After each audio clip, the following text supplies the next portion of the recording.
So, I want to do a DVD show and tell because I've had so many requests actually through my private messages to talk a little bit about stuff that I'm into. I guess that's a pretty common thing in the ASMR community. So far be it from me to break with tradition in that respect. So I've got potentially too many DVDs and Blu-rays to go through in one sitting. So it might take me a couple of videos to do all this stuff. I apologize that I'm laughing right now, but some of these choices are quite frankly, I don't want to say embarrassing, but they definitely date me for one thing. I'll be showing my age here when I share my choices with you. But I've got eclectic tastes, I'll put it that way, so let's just dig right into it. I wanted to start out with Point Break. I uploaded a video recently that was about like self-head massage for stress relief and anxiety, and you'll remember this lady, this fine lady right here, was in the video with me, and it got a pretty good response, but one of the comments that somebody left on it just said boring, and I got a kick out of the idea that an ASMR video was supposed to be somehow exciting. So the best tongue-in-cheek response I could come up with involved, sorry about the train, man, I have trains going by here all day, so I'm probably going to hear those in my videos, and I apologize. Point Break, fantastic film. Honestly, one of the best action movies that I've seen, directed by Catherine Bigelow, who did The Hurt Locker, as well as some other classics, starring, of course, the late great Patrick Swayze and Keanu Reeves. I hope these are properly framed in the shot, by the way. I'm still getting a sense for what my camera can do. It's a beaming icon of 90s style extreme buddy cop movies. Some people like Lethal Weapon for that. I personally am more of a Point Break guy. If you haven't seen this, that means that you're living an incomplete life, and you should probably be ashamed of yourself. So, get out there and check it out. It's probably on Netflix or something. Okay. Next up, we have Valley Girl. I'm a huge fan of 80s movies. The 80s are my favorite decade in terms of really any kind of entertainment culture. Again, I told you I'd be dating myself here. This movie is one of, I think, the crowning achievements of the decade, and it's fairly ridiculous. I recommend you see it and just form your own judgments. I would say avoid it if you don't like 80s music, but if you can handle the 80s music, then I would say check it out. It's got a very early performance by Nicolas Cage, and it's also got, what's her name, Deborah Foreman. Deborah Foreman was in a number of movies. One of my favorites actually called Real Genius with Val Kilmer, another fantastic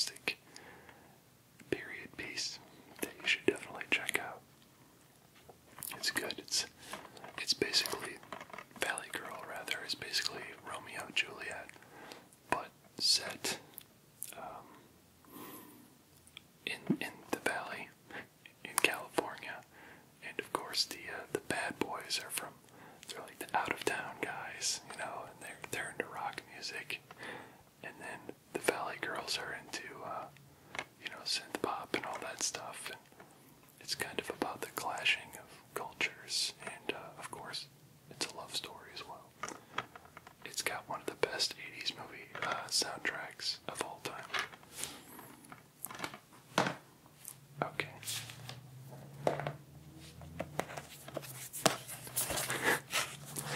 Now we're going to take a turn for the slightly darker, I would say. 7, as you can see, one of the best horror movies that I've ever seen, and I've seen a lot of them.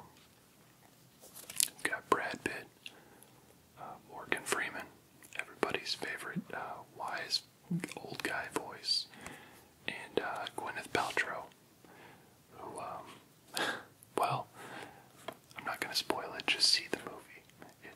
It's kind of a downer. Oh, I should also say Kevin Spacey's in it. He's perhaps the best person in the movie. It's fantastic. It is a horror movie. It is about a serial killer.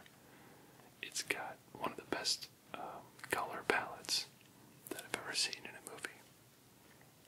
It's got a fantastic remix of Closer by 9 Inch Nails in the intro credits sequence. It's I'm trying to remember the name of the remix. I actually bought the 9 Inch Nails Closer remix album, or I guess like singles when it came out, and it was called Closer to God.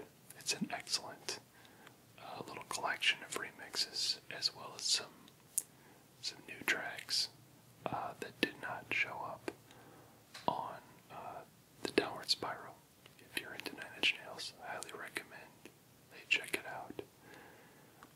But anyway, back to this fantastic movie. It's very dark. It's directed by David Fincher, so maybe that'll give you some idea of the tone and the content. David Fincher recently did a movie called, it's based on a real serial killer, I believe, the Son of Sam serial killer, who I believe they never caught. And oh yeah, I think it was Black Dahlia. No, it was another one. I didn't really care for it.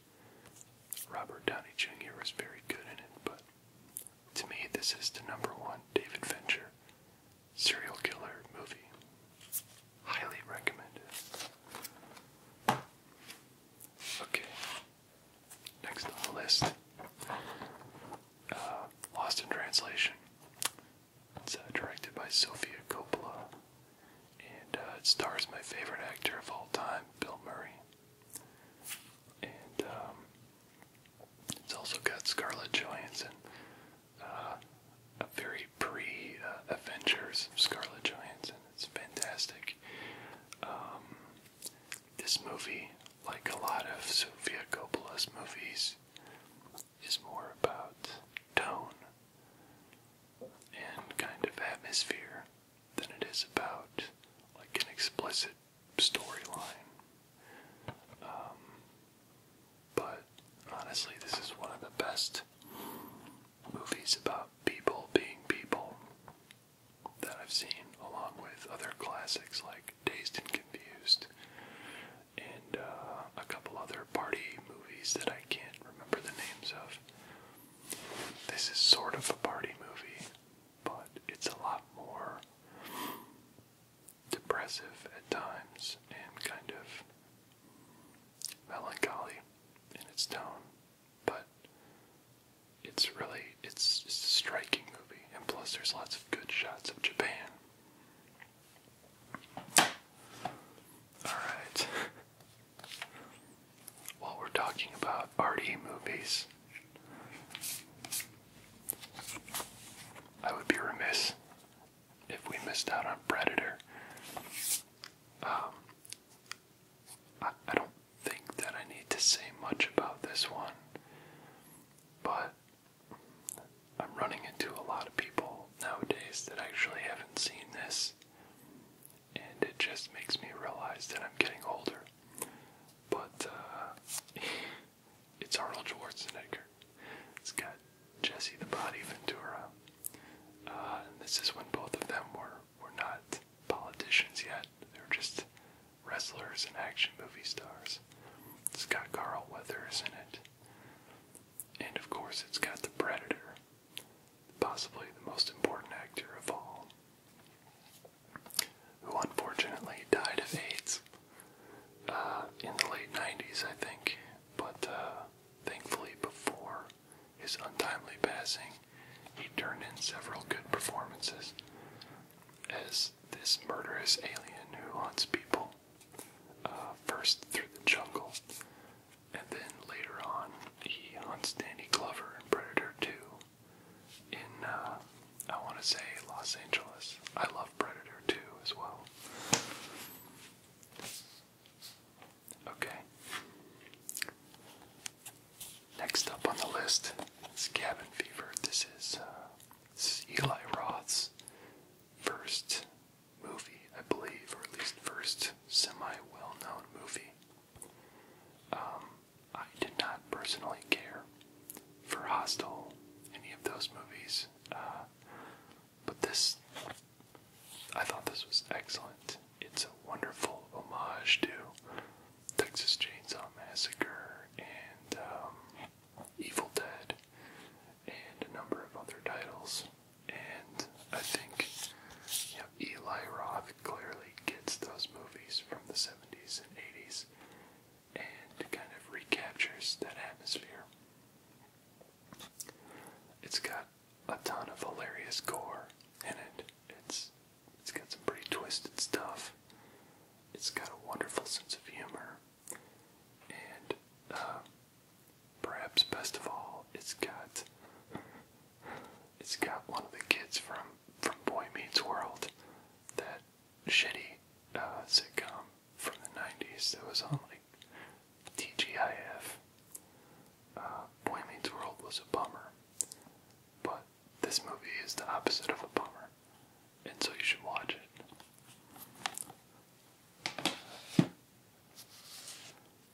Next up, I apologize for the dust on these.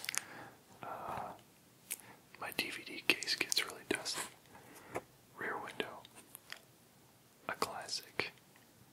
It's a Hitchcock movie. It's probably my favorite Hitchcock movie.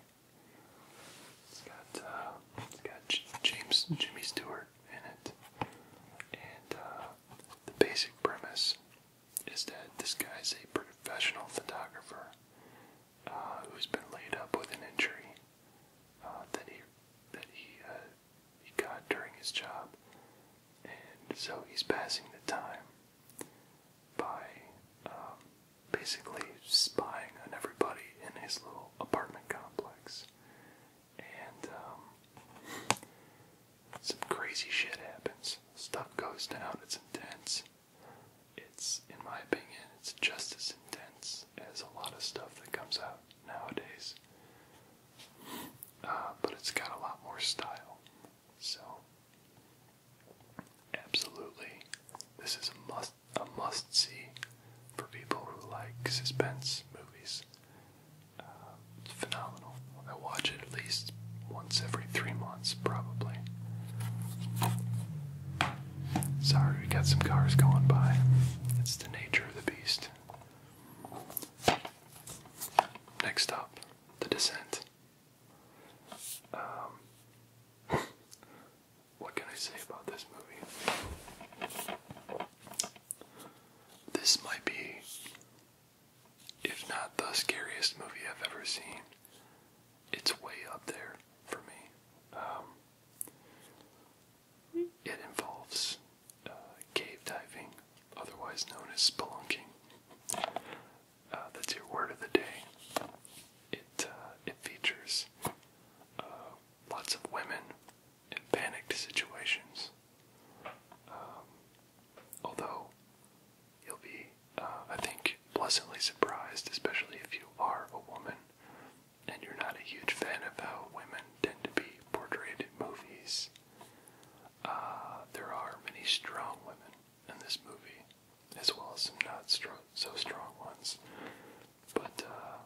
it's an all-female cast. There's basically no men in the movie the entire time, and it is terrifying. It's just, it engages all of my phobias, my claustrophobia. And then you add some creatures, some subterranean creatures into the mix, and you've got just a recipe for shitting your pants. So enjoy. Highly recommended. Okay. By the way, these are in no particular order, which I think in some ways makes it funnier. So bear with me. Let me just check the time on my recorder here. Okay. Going back to the 80s on this one. For you skateboarding fans out there, it's Thrashin. There's so much to say about Thrashin. It's got Robert Russler in it. Robert Russler was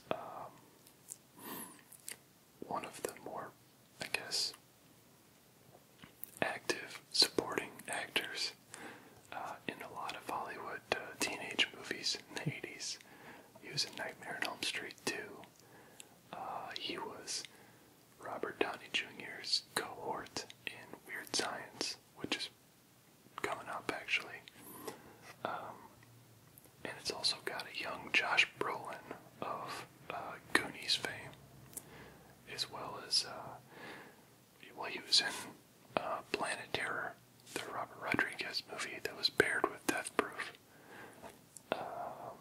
He was in W, the Oliver Stone, George W. Bush movie, and a whole bunch of other stuff. He's getting tons of work nowadays. This is obviously very early in his career, and it's a lot of skateboarding.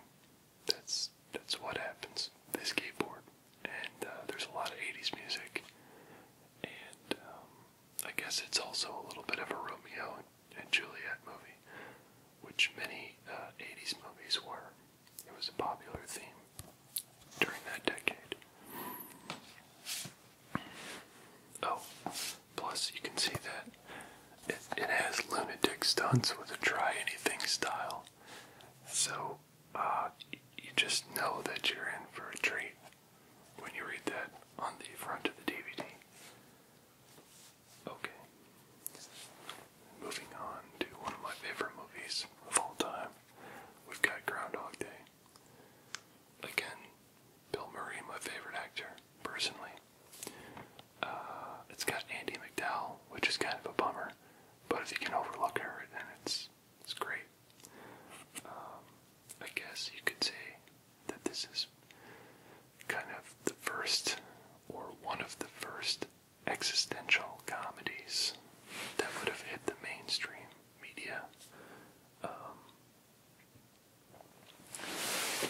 Of course, other movies that would fall into that category would be like Eternal Sunshine of the Spotless Mind, and there was another one with Zach Braff from Scrubs that I can't remember, but anyway, in my opinion, both of those movies are far vastly inferior. The Groundhog Day. It's about a guy who lives the same day over and over again in kind of a limbo until, I don't want to spoil it. You should definitely check it out. Great movie. And it's directed by Harold Ramis, who did a lot of great stuff, but he was Egon in Ghostbusters. That's all you need to hear. I think you should definitely go check it out. My legs are falling asleep. Robocop. This is one of those quintessential 80s action movies that everyone should see. It's an example of the art form. It's got the guy who played Red Foreman on that 70s show, taking on the role of Clarence Boddicker, who is biggest asshole criminals of all time. And Peter Weller as Robocop. And Nancy Allen as Peter Weller's, I guess, partner.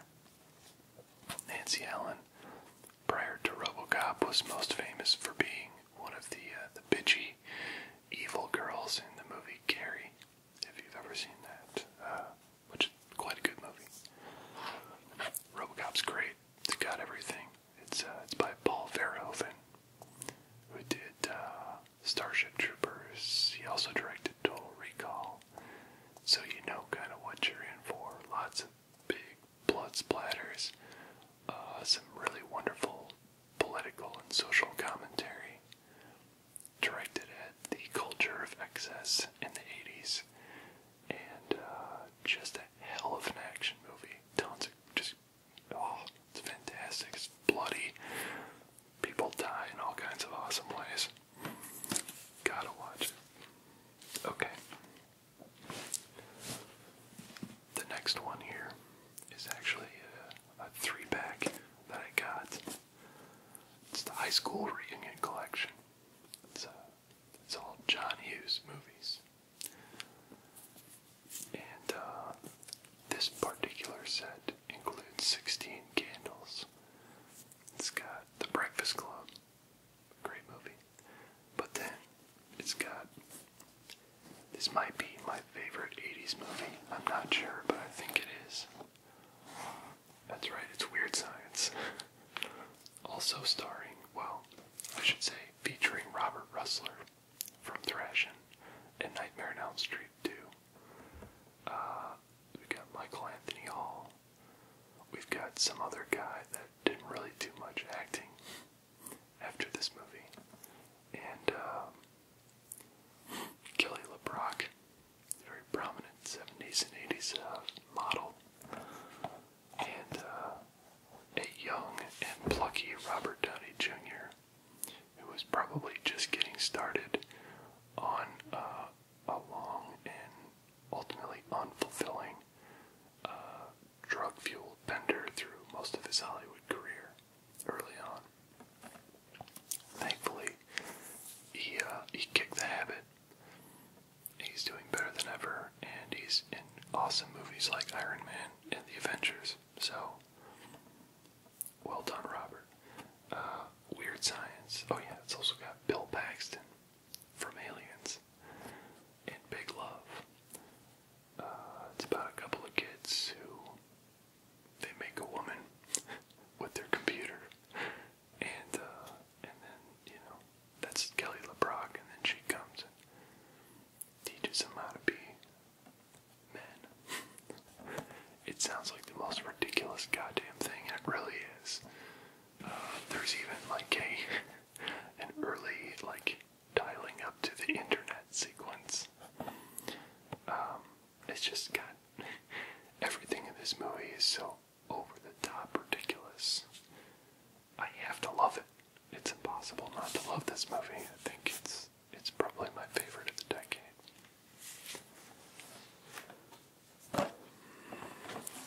Okay. So, we've also got The Breakfast Club and 16 Candles.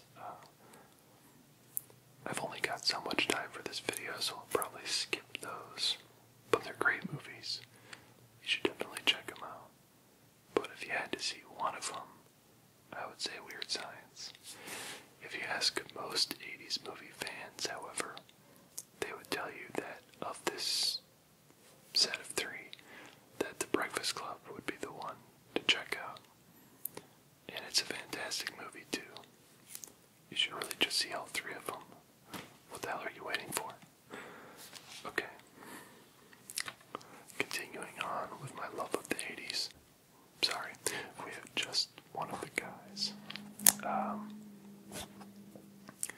I've seen this movie too many times to count. Basically, the premise is that a high school girl is trying to win an award for her high school newspaper so that she can get a story published in a bigger newspaper. And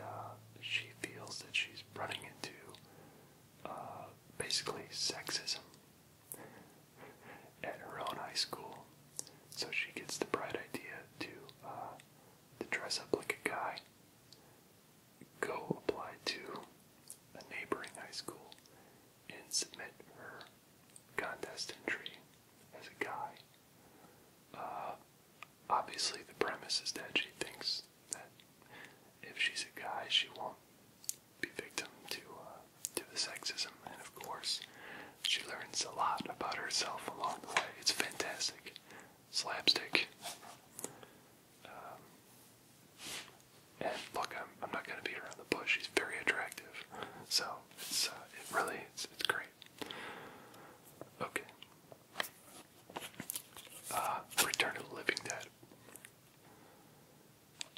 It's originally kind of meant to be a parody of the Night of the Living Dead original trilogy, which would be Night of the Living Dead, Dawn of the Dead, and Day of the Dead.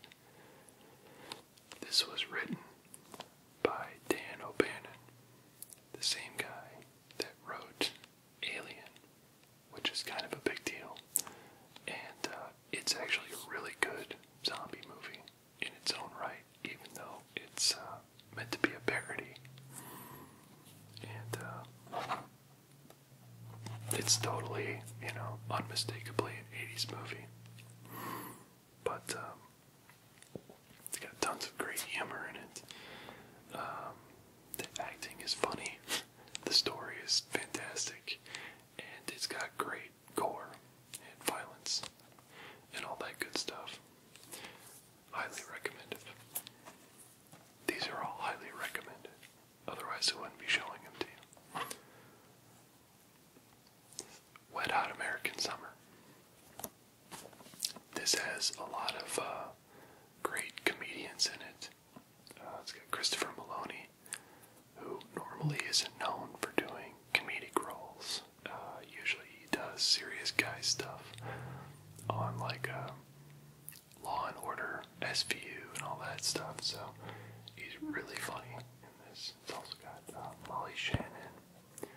There's Janine Garofalo, David Hyde Pierce, Michael Showalter, David Wayne, and just like a host of other very funny people.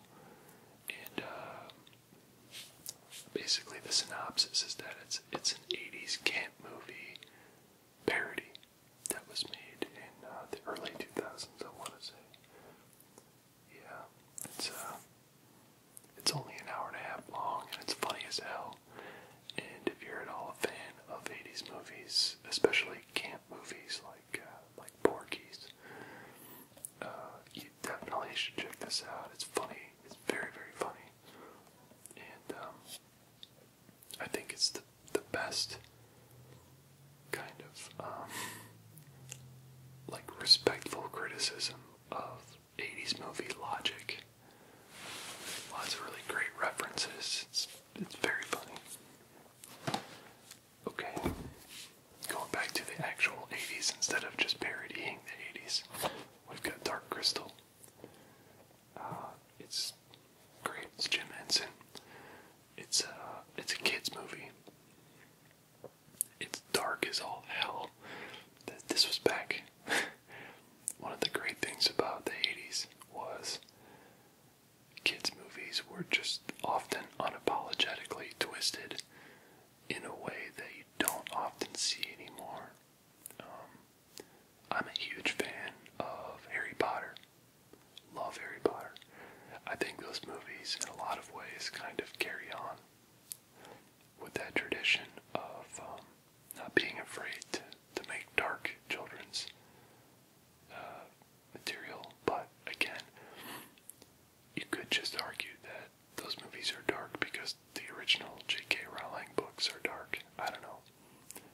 I respect them though. I like those movies. And this, like Harry Potter, it's high fantasy stuff, but much higher fantasy than Harry Potter. There's nothing familiar here. It's all in a fictional universe, and it's got excellent puppetry. Everything is puppetry and animatronics and practical effects. It's got an awesome voiceover that's been sampled by tons of musicians, and a great storyline. Very classic good versus evil storyline. It's pretty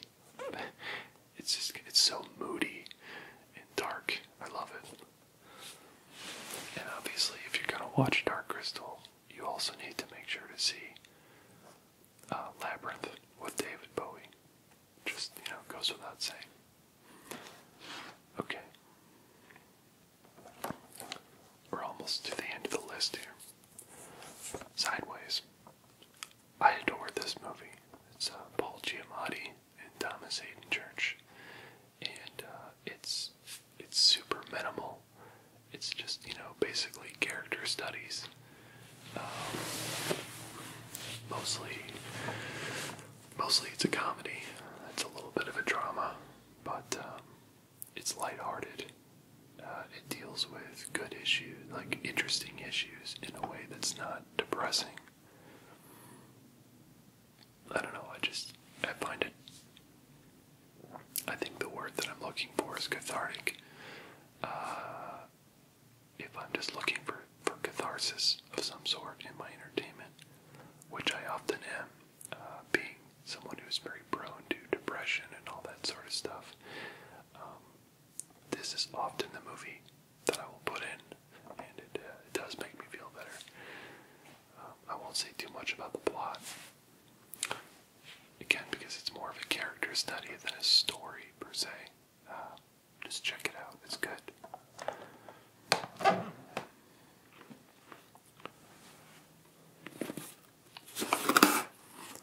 Teenage Mutant Ninja Turtles. The original Teenage Mutant Ninja Turtles live action movie came out, I think it was 1990, the very beginning of the 90s. So I would have been about, I would have been 9 years old. Sorry, math is hard. And I was a huge fan of these guys. From the original trade paperback compilations of the comic books, which were very, very, very different in tone than the cartoon that was popular in the mid-90s. It was very dark, sort of adult in a lot of ways, very violent, bloody, and just kind of, it was just kind of more of a grown-up atmosphere. I didn't really like the cartoon. The first Ninja Turtles movie, actually, it was very slapsticky and all of that, but I think they did a great job of capturing at least some of that darkness in the tone of the movie. When you cut through all the comedy, all the nonsense, fucking around, you get to the core of actually pretty, tonally dark and well put together live action movie. I don't know, check it out, it's great. The other ones were, well, okay, I should say, Teenage Mutant Ninja Turtles 2 was alright. It had Vanilla Ice in it, who wrote just dog shit music for the movie, but it was very funny. So it's fun to watch with your tongue planted firmly in your cheek.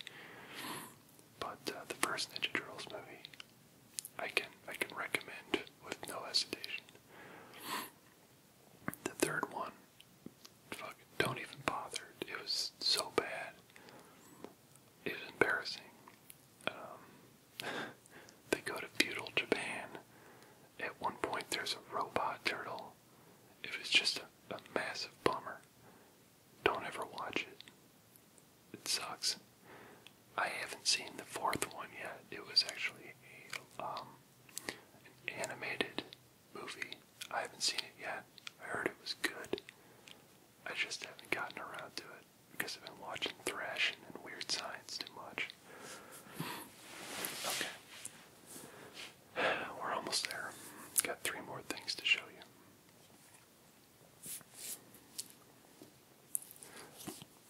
The Ocean's movies. I'm a complete sucker for heist movies of any sort. And to me, these are the best ones.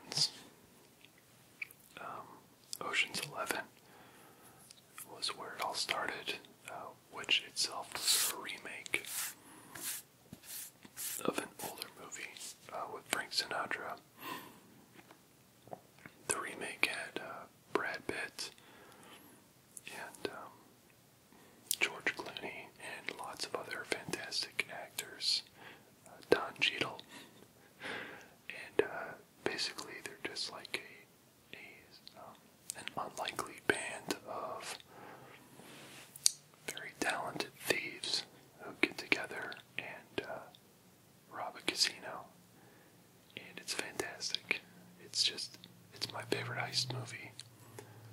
Lots of cool gadgets, crazy plans, things like that. It's got oh yeah, Julia Roberts is in it. Andy Garcia, Carl Reiner, who himself directed a couple of slapstick 80s movies, I might add. A whole bunch of other people. And the thing that impresses me the most about these movies is that the sequels were really damn good, in my opinion. Other people will differ, but I really like all three of these movies. And they just consistently deliver the kind of the cool heists, the good action, the funny jokes. You know, it's all there throughout all three movies. Very impressive that Paul Soderbergh did these. And he also did the Solaris remake, which some people liked, other people didn't. I personally liked it a lot, although you should definitely check out Andrei Tarkovsky's Solaris from the 70s. It's very good. It's all in Russian. You can get subtitles if you need them. You should definitely check it out. It's a creepy, weird, strange, fantastic movie. Okay, I lied. Now I have 3 things left to show you. Okay. Like wipe the dust off of everything here.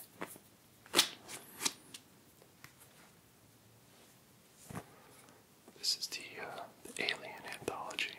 It's all Blu-rays.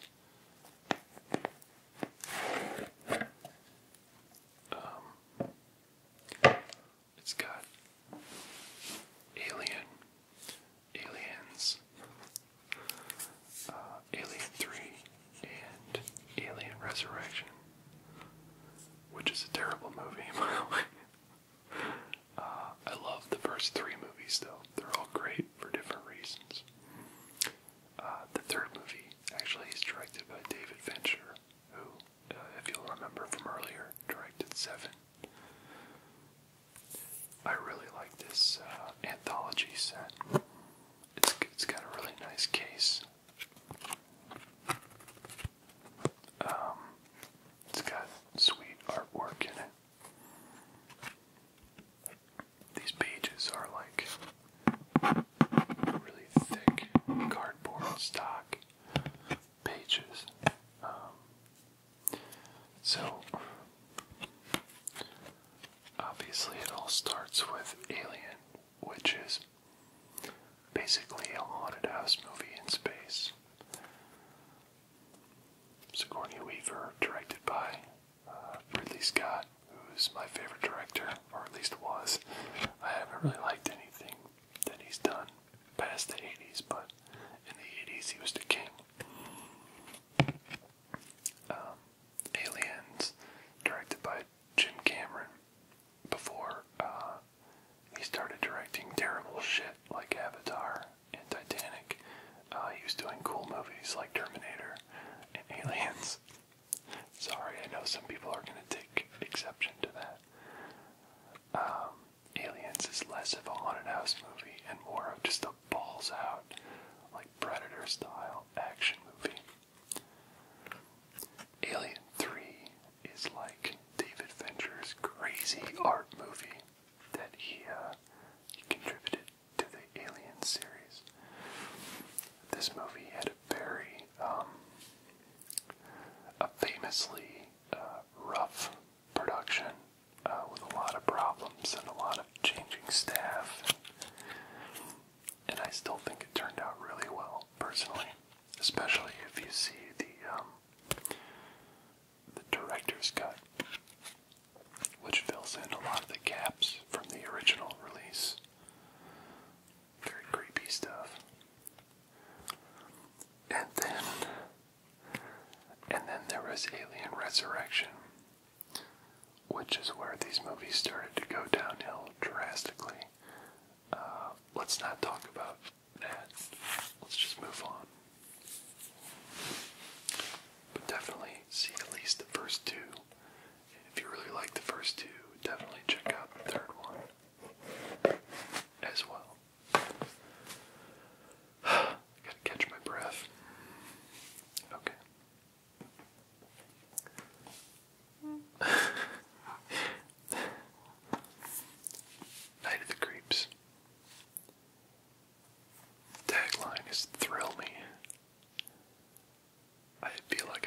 say any more about it. You should just watch it. But in case you do need some more convincing, it's an 80s movie that parodies 50s horror movies, and it does so with all of the updated fantastic blood effects and all that stuff. And it's about aliens who come to Earth and turn people into zombies. And there's brain infestations via these nasty little slugs. And it's really gory. It's really good. And funny as hell. Okay, two more things. Sorry, the number keeps growing on you, but... And you know what? I'm probably going to have to do more of these because I have a lot more movies that I love than just these, but... The Thing, and not the terrible remake with Mary Elizabeth Winstead, but the original Thing by John Carpenter. When did this come out? I think it was the late 70s. Let's see. Possibly. Well, I think it was around 1979 or 1980. It's got Kurt Russell. Another great alien movie. This movie is most notable for its effects, which are all practical. Obviously, there's no CG at the time, so it's all physical, practical effects. Oh, this says 1982, actually. The effects are amazing, and this movie inspired so many movies to come after it, and still is. If you're a gamer at all, if you've played the Dead Space games, those games wouldn't exist were it not for The Thing. I promise you that. If you like those games and you like the creature effects, definitely watch this. You won't be disappointed. Okay. And now for my favorite movie of all time, by far.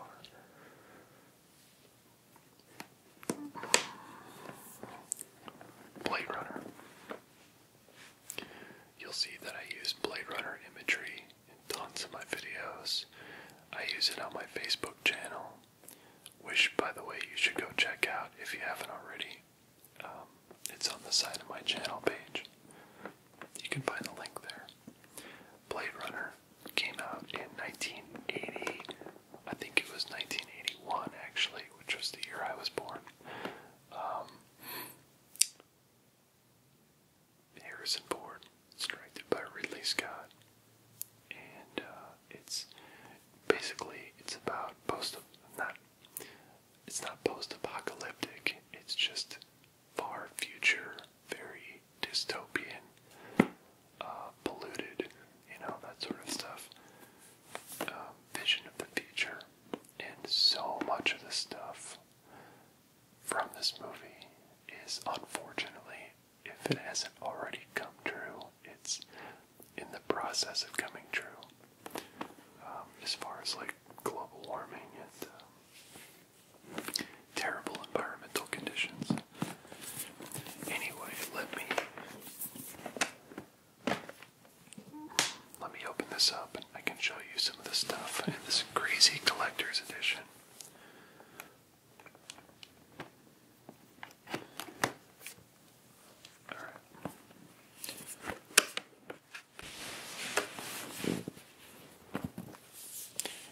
So, there's this little, hologram, I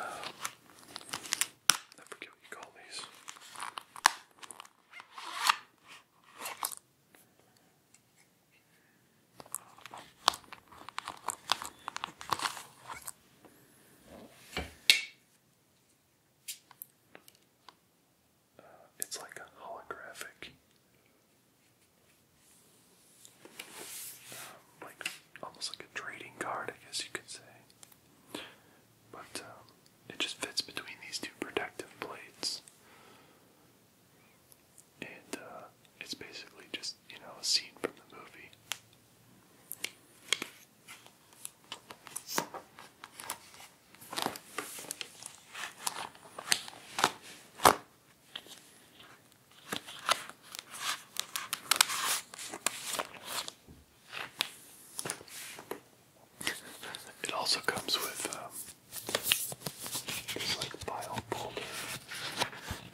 additionally, we have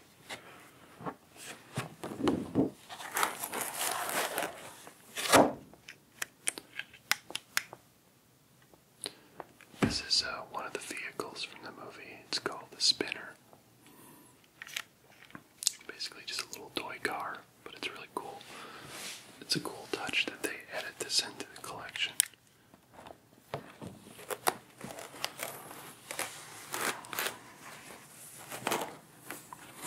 And then there's this little guy right here. This is, this used to be, well, actually no, it still is, the little logo for my ASMR channel here. And essentially it's like a little plastic kind of replica of the origami unicorn that plays a big part in the movie.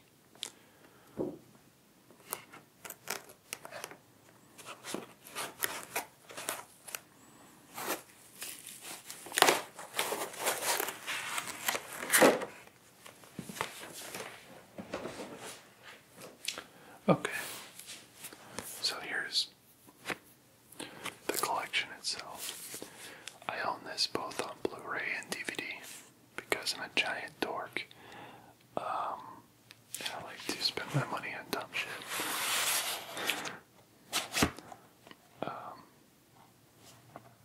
I like the box a lot, actually. It's like textured.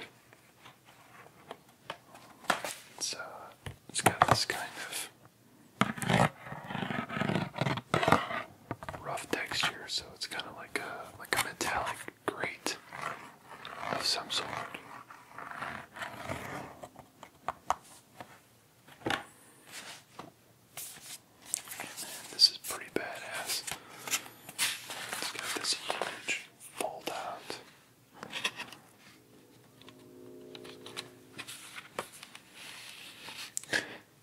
This is all of the discs. This set comes with no fewer than 5 different versions of Blade Runner, all of which are actually pretty substantially different from one another compared to other movies that have alternate versions. I'll probably do a whole video dedicated to just this little Blade Runner pack here sometime, as far as like what the differences are between the different versions of the movie. But I guess if you really if you want to see just one version of the movie, see the final cut. That's the new one with a lot of nice restoration done. It's basically, if you're the kind of person that's really bummed out by what George Lucas did to Star Wars, you will not be bummed out by what Ridley Scott did to Blade Runner. This is like what they should have done with Star Wars.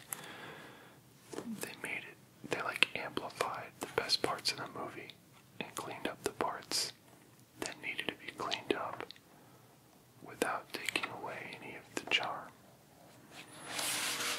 So, that's it for now. I hope you guys enjoyed that first little look at a small fraction of my movie collection. If you have any questions, let